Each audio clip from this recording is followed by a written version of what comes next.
The day is May 17th, 2020. This is Sunday evening. This is Father Zarita, pastor here of St. Damien of Malachi Catholic Church. Obviously, that's not Father Zarita. Father Zarita is behind the camera. That's our patron, good old St. Damien. Now, as we're here, I wanted to show you some of the quick modifications that we made for some of the safe spacing, and at least to show you the North Confessional.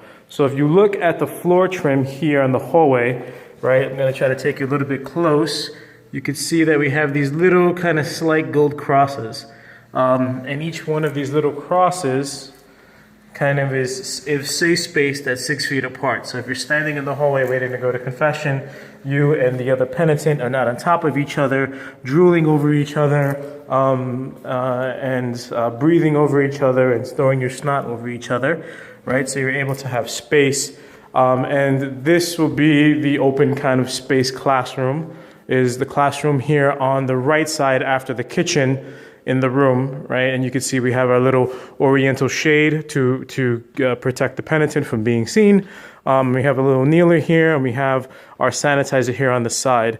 So basically, I will wipe before the first usage when I set everything up. The penitent will come in, close the door behind them, and then they will come and kneel.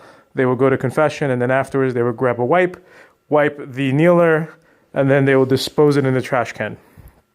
So this is how confession will work for this duration. So confessions will be Monday through Saturday at 7 a.m. before the daily mass of those days. Now I'm trying to take you into the chapel so you can see a little brief of what we'll be doing. And for this week, as I indicated in the email, confessions will be available Tuesday, Wednesday, Friday, and Saturday from 4 p.m. to 6 p.m. Okay, so from 4 to 6 p.m., confessions will be available here in that confessional that I just showed you.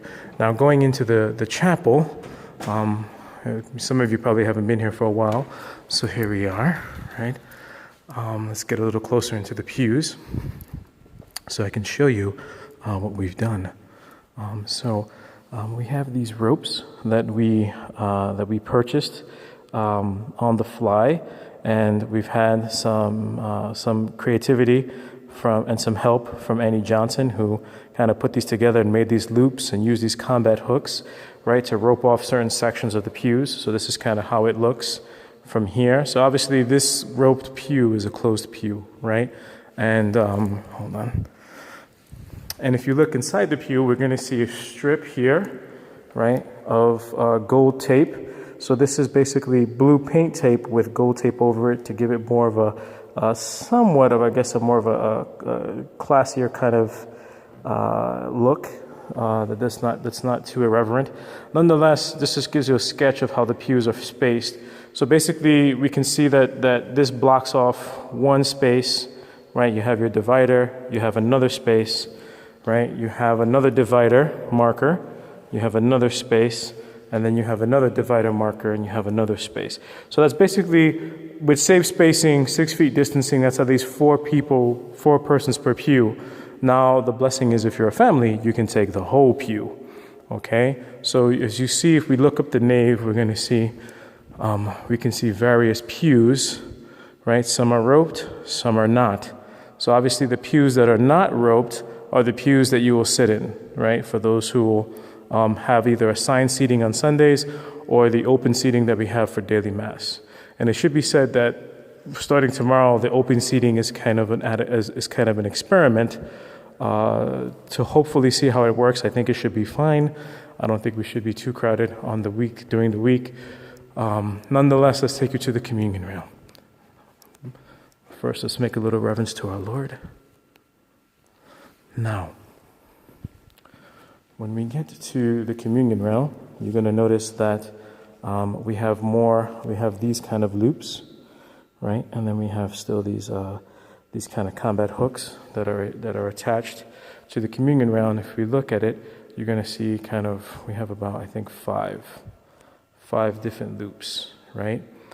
So usually on Sundays, what will happen is a row will be indicated to stand by the usher. They will come and present themselves for communion. Now, if they're not a family, then the communicants will then save space at these markers, at these rope markers, okay, so that they're 6 feet apart. But if they're a family, then they can just cram on in, and we can just go to communion, okay? So that's just what we have to do to meet the regulations that have been given to us. That's kind of what we did here. So I just wanted to show that to you, and we'll talk more about that, and there's more in the emails that I sent, and God bless you.